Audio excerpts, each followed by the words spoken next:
Bismillahirrahmanirrahim. Assalamualaikum warahmatullahi wabarakatuh. Kita mengambil pelajaran dari kisah Imam Hasan al-Basri. Imam Hasan al-Basri ini bukan orang kaya, orang miskin yang rumahnya terbuat dari tanah liat yang disusun, kemudian bertetangga dengan orang Nasrani yang kaya raya, rumahnya besar bertingkat, kamar mandinya di lantai 2. Kamar mandi orang Nasrani ini rembes masuk ke dalam rumahnya Imam Hasan al-Basri. Itu airnya netes terus. Imam Hasan al-Basri hanya memerintahkan kepada istrinya, wahai istriku, tampung setiap tetesan air itu. Dengan sabar istri Imam Hasan al-Basri menampung air tersebut. Dan setiap paginya istri Imam Hasan al-Basri membuang air yang sudah penuh setiap hari sampai Imam Hasan al-Basri sakit.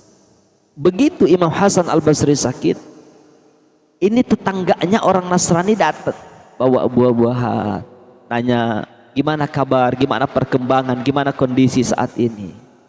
Jadi walaupun bertetangga dengan orang non muslim, Imam Hasan al-Basri ini gak pernah ada konflik, akur. Kemudian ngelihat orang Nasrani, ngelihat ke atas ada tetesan air. Kemudian dia bertanya, wahai Imam Hasan al-Basri, apakah tetesan air itu bersumber dari rumahku? Karena itu adalah letak kamar mandiku. Senyum Imam Hasan al-Basri mengatakan, iya betul. Kemudian orang Nasrani ini nanya lagi, udah berapa lama ini terjadi? Senyum lagi Imam Hasan al-Basri bilang, udah 20 tahun. Bayangin akhi fillah, 20 tahun sabar. Kita cuma masalah sepele, habis tetangga kita gebuk. Insyaallah kita dobrak, kita bentak-bentak, kita ngamuk, sampai enggak teguran sama tetangga.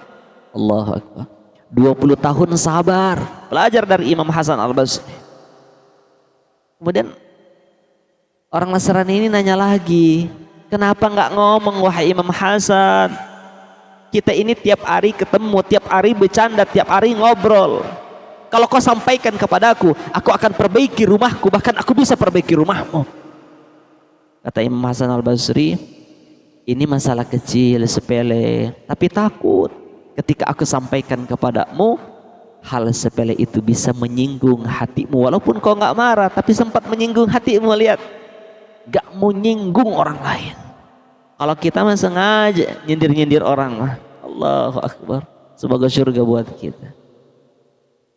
Kemudian kata orang Nasrani tadi ini, kenapa kau lakukan ini semua wahai Imam Hasan al-Basri? Apa kata Imam Hasan al-Basri? Karena Islam mengajarkan kepadaku agar berbuat baik kepada tetangga, agar memuliakan tetangga.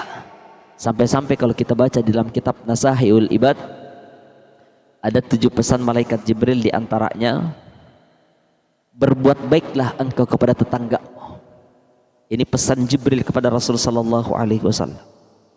Sampai-sampai kata Rasulullah, karena saking seringnya malaikat Jibril datang kepadaku dan memberikan nasihat yang sama, wahai Muhammad, ya Muhammad, berbuat baiklah engkau kepada tetanggamu. Sampai-sampai kata Rasulullah, aku mengira bahwa tetangga itu berhak mendapatkan warisan. Insyaallah orang Nasrani ini mendengarkan kata-kata yang keluar dari lisan Imam Hasan al-Basri. Kemudian dia mengatakan, begitukah indahnya Islam, begitukah akhlaknya Islam.